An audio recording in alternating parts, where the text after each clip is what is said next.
thank you so much for being our Author of the Month for Beanie Bookshelf. We're thrilled to have you.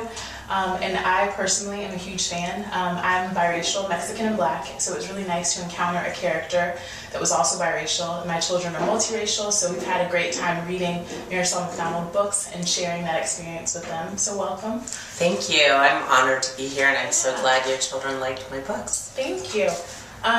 So I have a question for you. I know that you wear many hats. You're a professor. You also have a PhD. So my question for you is, what got you writing children's books? What inspires you as you write? Well, I do wear many hats and walk many paths, but most of these paths have led me back to books and literacy and literature. I was first a journalist, and then I went to graduate school and became a professor of multicultural literature.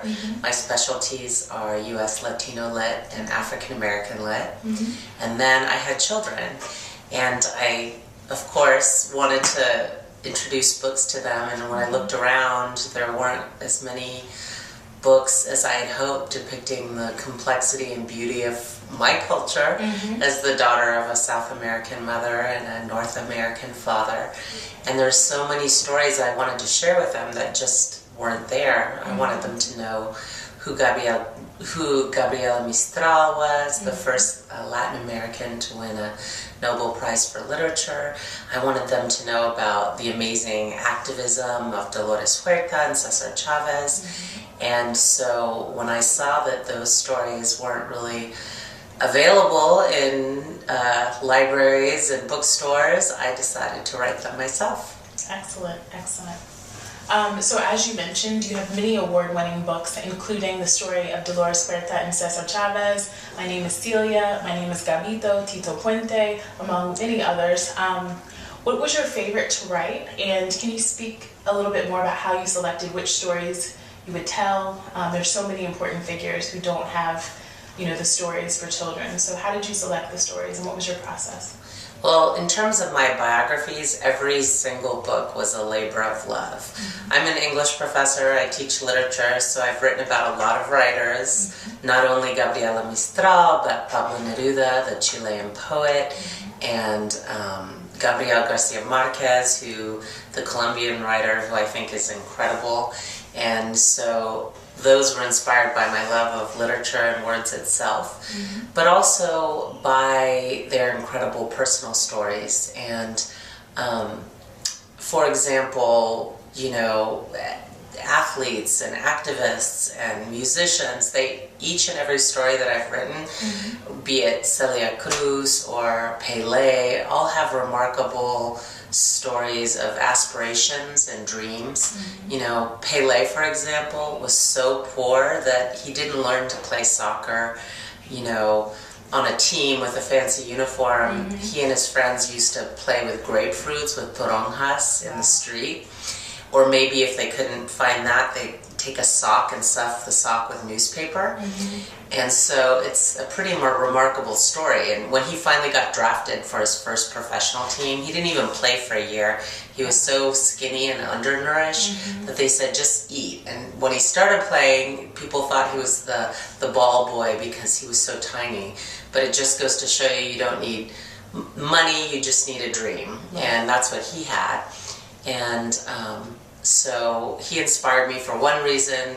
Dolores Huerta is a personal hero of mine because her life has been for others, for the betterment of other lives.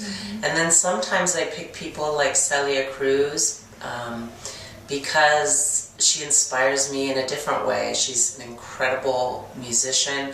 She had just died, and I wanted to honor her life, and she had an amazing life. And so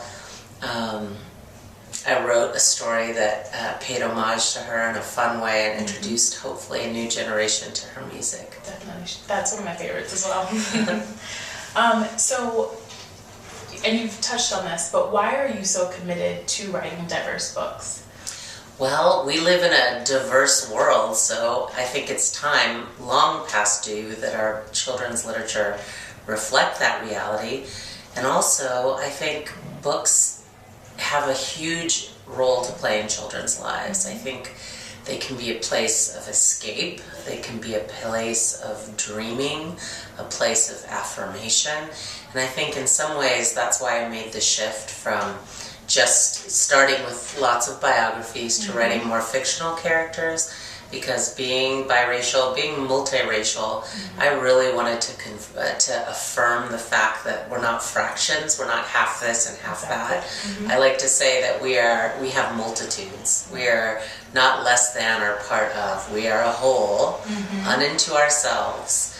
And I think that is really important. And so I wanted to create a character, not just a biography, because then in a way I'd be limited to certain facts, but I wanted to really write about my own life, but with the freedom of creating a fictional character. So I created Marisol McDonald Doesn't Match, and it's not only that she is, in this book, half Peruvian and half Scottish, and indigenous Peruvian to mestiza, but that she's a nonconformist too. I think sometimes our kids that don't fit in to neat boxes, whether it's their personalities or their ethnicity or their religion, I think they have the hardest time, and I wanted to speak to them. Well, you've done so beautifully. Thank you. Thank you so much. There's 2 books. I do. I know. By Marisol McDonald, and I had so much fun because I just finished the 3rd book. Oh, excellent. And so I don't know if your readers would know, but it's going to be called Marisol McDonald and the Monster. Ooh. And it's about what happens when Marisol McDonald gets afraid of what she thinks is a monster under her bed. Excellent. We look forward to it.